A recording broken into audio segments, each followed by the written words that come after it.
Professor Brett Lott is the author of 14 books, most recently the essay collection Letters in Life, On Being a Writer, On Being Christians, Crossway 2013, and the novel Dead Low Tide, Random House 2012. He received his MVA in fiction from the University of Massachusetts Amherst in 1984, studying under the J. Nugabone and James Baldwin.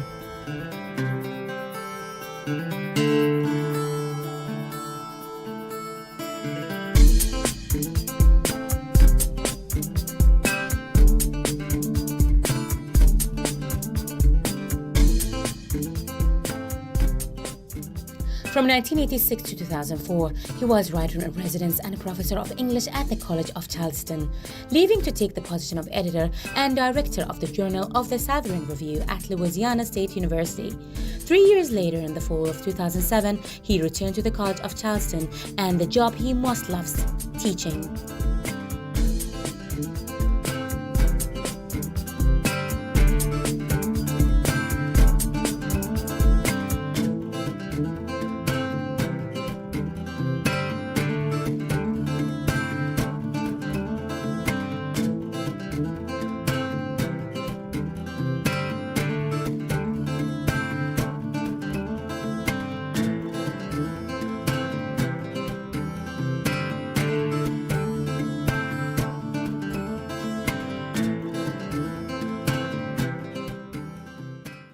I became a writer sort of by default. I had 4 or 5 different majors at university.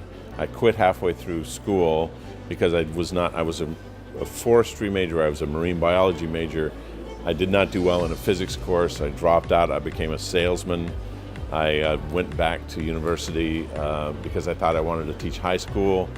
But then I took a creative writing course, and one day the professor read one sentence of a short story of mine, and he said to the class, "This is a writer's sentence." And it felt very good to receive that positive feedback. But I'd never planned to be a writer. It wasn't until I had been 5 years in college that I finally decided, I think I want to try this. And that professor helped me find a graduate school to go to and showed me some places to publish, and it went on from there. But the key to my life, though, as being a writer, was that I read books all the time. From the time I was first able to read, I read and I read and I read. And the life of a writer has got to first be the life of a reader. And the idea of being a writer is bound up in reading books and your love of books so much so that you want to make one yourself.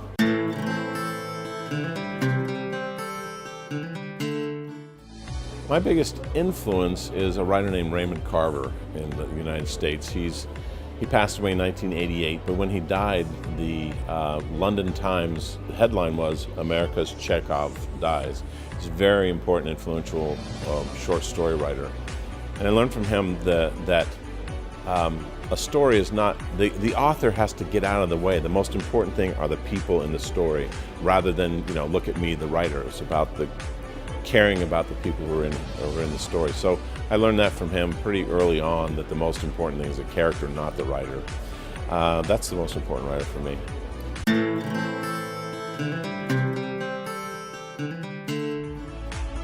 You receive, the foundation of being a writer is rejection. Nobody's sitting around waiting for you to write a short story. And so you have to write it, you have to make it the best it possibly can be. And then you've got to give it to somebody who really doesn't care. And so you have to be ready for rejection. I have kept all the rejection slips. You send stories to magazines and they send you a slip that says no. I have a box that has 617 rejections in it, and I've only published like 50 short stories.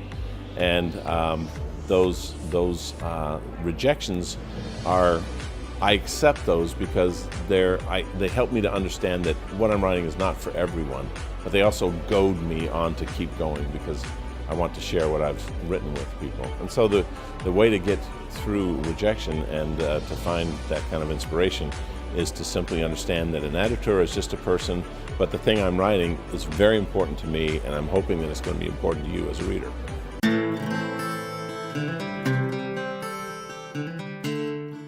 When I'm guiding students in writing, the idea of writing, we come to a book as a reader first. And so when we're reading it, we're reading the finished product. So when somebody sits down to try and write a book, they think I have to write the finished product. My job is to get them to realize that no, there's a big messy process, and it involves making mistakes, it involves drafts, it involves sharing it with other people.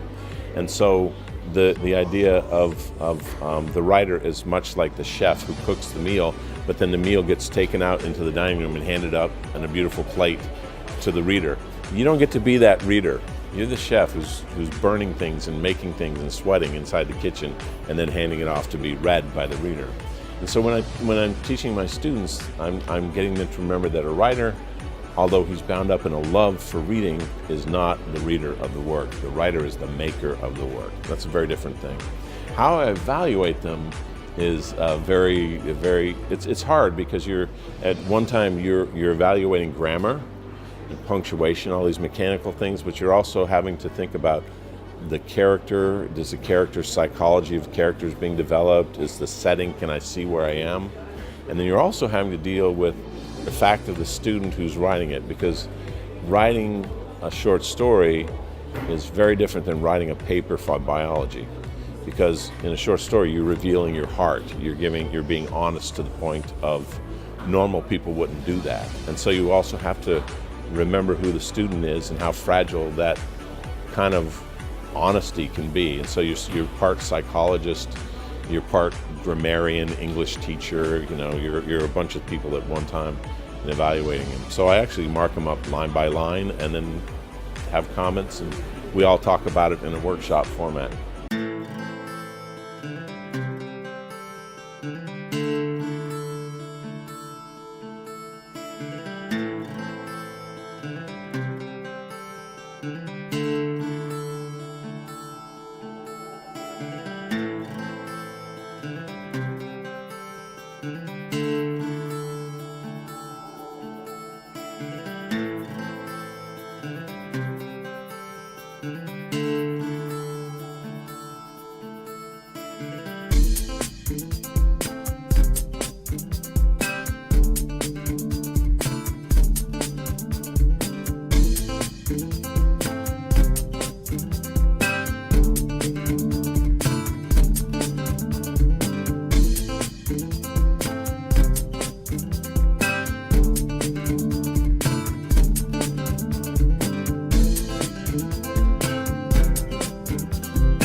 This is very interesting. The first time I was here 2 years ago, and it was a quick trip, and I taught some workshops at the University of Bahrain and at Royal University for Women, and then in some area schools.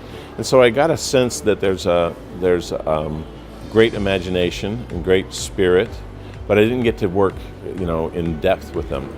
But this time, what we've done is worked for an entire semester, where two of my graduate students from the College of Charleston were able to engage with 12 students from the University of Bahrain on weekly Skype sessions, and then they sent their work to the mentors, the graduate students, and there was a give and take back and forth the entire semester. These assistants, the mentors, were very hard working, put in a great deal of work, but what they found and what I found after everything was assembled was the students they're very serious. They're serious about making art. They're serious about what they're writing about. They're serious about understanding their identity.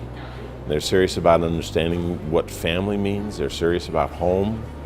And they have a great imagination, a very passionate and impassioned imagination, which I thought was very, very wonderful to hear. There's some things in this anthology. We published a collection of their work called Under the Bahraini Sky. It's a book. And to read some of the pieces, they were not, in America, people still have some sort of stiff upper lip. We kind of guard our emotions a little bit. But in these pieces, they were impassioned and they were very fervent. And it was very refreshing, very refreshing.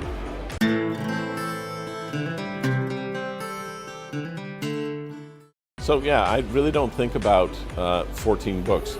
I'm very proud of that, but in my life I simply have stories that I want to tell, and I enjoy very much the act of writing. That's something I also try to teach my students. It is fun. And so these novels are excursions into family, into sort of the same things these young writers are exploring under the Bahraini sky: identity and home. I write novels that are basically built around family, and there's enough things that go on in a family, enough drama, that every book can be about the same thing and it'd be different every time.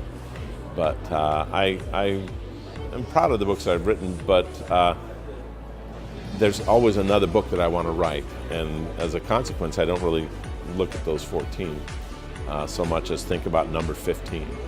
And the Under the Bahraini Sky, which is this anthology of students at University of Bahrain, includes poetry, includes short fiction, it includes nonfiction, personal essays. And I think some of the best work in there were some personal essays that were true stories from these young students about their lives. And it really gives you a nice, beautiful window into what it's like to be Bahraini, what it's like to be young, and what it's like to be in this modern, complex world.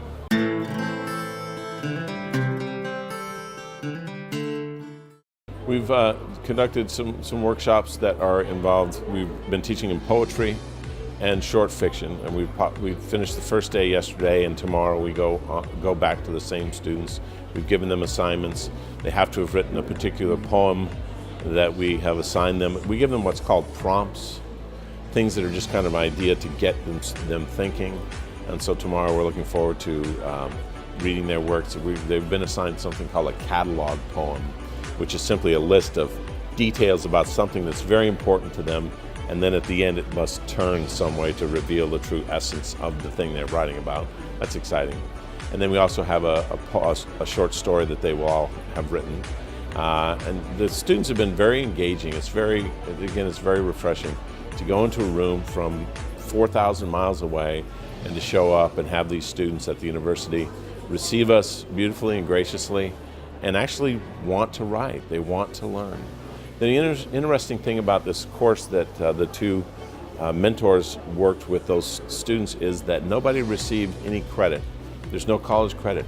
It was on top of their regular university work, and they still managed to write this book of poems and stories. That calls for commitment.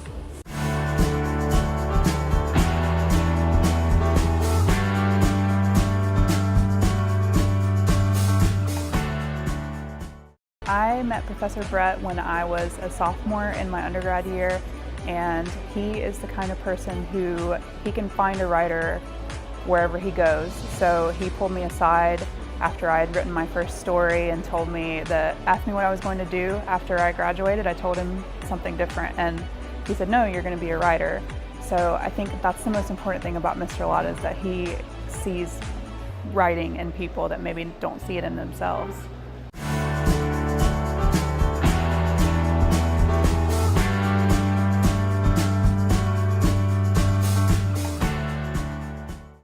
It's been incredible. He's been talking about this for the entire year. He speaks very highly of Bahrain, and he had lots of good things to say and wanted to make sure that we could experience that as well.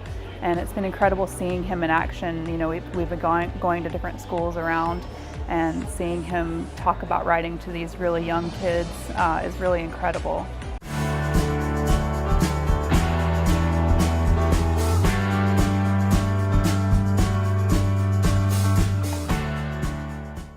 I hope I'll always be a writer my whole life, whether I'm published or whether I'm doing it as just for my own pleasure. 10 years, it would be really great if I was working maybe in publishing itself or in literary magazines, but after this experience with our students, I could see myself teaching as well, but I'll be a lifelong writer.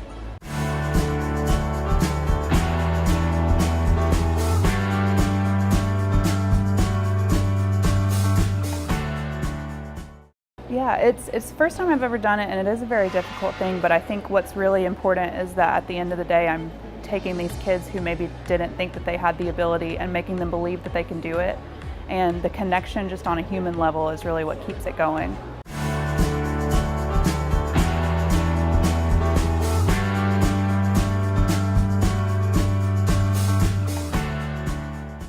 It's been an amazing experience to be a mentor to these students. I wasn't quite sure what to expect going into it, but their passion was evident right from the start. They're very eager to learn and to talk and discuss writing and reading. And what surprised me the most was how wide and varied their imaginations are. They were diving into genres that I might not have expected. They were writing sci-fi and dystopian and fantasy pieces, and that was very surprising to me, but I loved being able to have the opportunity to form this community of writers with them and learn and grow together as maybe not necessarily teacher and student, but mostly as peers. I think that was the best part of it for me.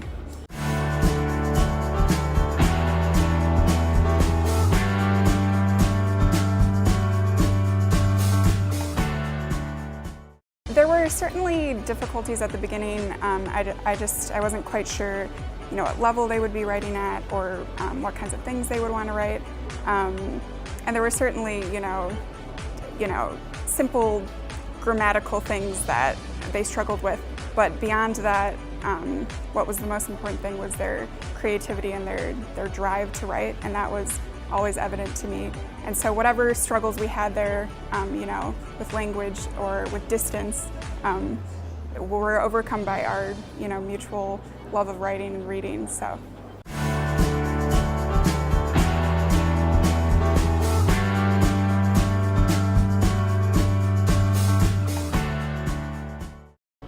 I had very many encounters with an Arab culture before, but I think that at the end of the day, it was the writing and the art of it all.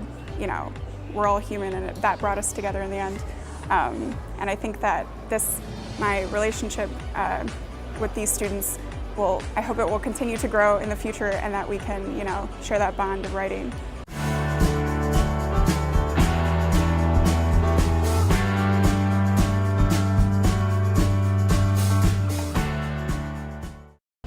I first encountered Brett. I'm not from South Carolina originally. I'm from the Midwest, and I was deciding whether or not to apply to master's programs, and I applied to a lot in the Midwest, but I ended up applying to the one at College of Charleston.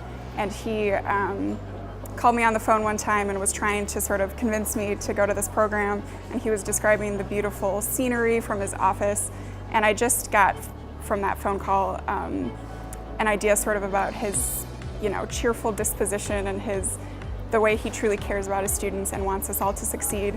And I've continued to get that in this program, and especially this collaboration with the university, how deeply he cares about wanting students to understand their own talent and their own ability to write. And I think that that's something very special about him, and I look forward to continuing to work with him in the future and get more out of that.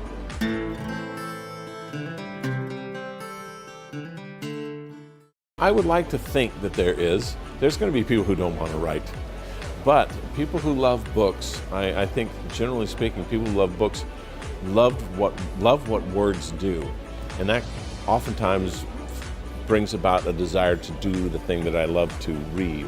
And so my idea of being a teacher and my idea of working with students is to give them things to read that will trigger their imagination and trigger their desire to make their own work.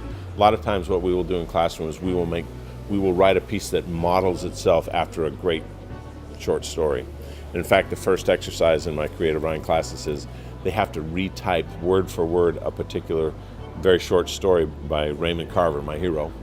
And they have to go home and retype it. And they don't do anything imaginative, but what they do is they learn what a really good sentence feels like to have typed it like this, and what a story shape feels like to have typed it like this.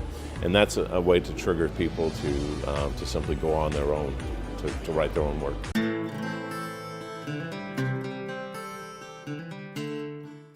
Okay, so one of the great moments in my life as a writer is something that happened totally unexpected, was that Oprah called me up on the phone. I'd she chose a book I wrote called Jewel as the book of the month, Oprah Book Club pick. And you don't write a book thinking someday Oprah's going to call you. You just write because you have stories to tell. And suddenly the phone rang, and I picked it up, and a woman says, "Is this Brett Lott?" And I said, "Yes." And she said, "This is Oprah. We're going to have so much fun." And then the book immediately, it was unbelievable. It was a moment you just don't think is going to happen. And it was the fourth book. Jewel is the fourth book I published. I'd written 4 more. And so I was so far removed from that book that I had to reread it before I went on her television show, because people ask you questions about the book, but I'd written 4 more of them. So I had to reread the whole thing so I didn't look like an idiot if somebody asked me a question and I couldn't remember it. But the experience was it was an amazing event. It turned into overnight an international bestseller. And I was flying around in private jets, going to bookstores, and there were long lines of people just ask you to sign their book, and it was pretty amazing, but it isn't something that you expect or plan for. You just simply enjoy it when that sort of event happens.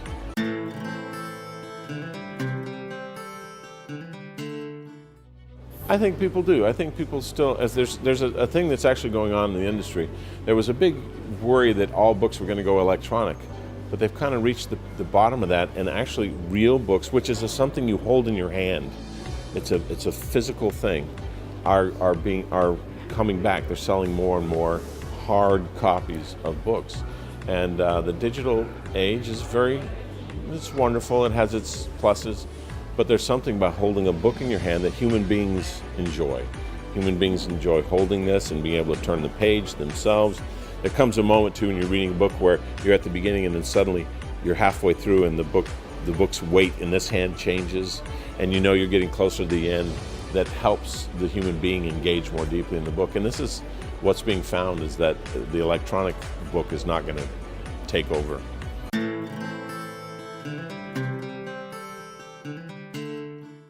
Future plan is to finish the book I'm writing right now. I'm writing my 15th book.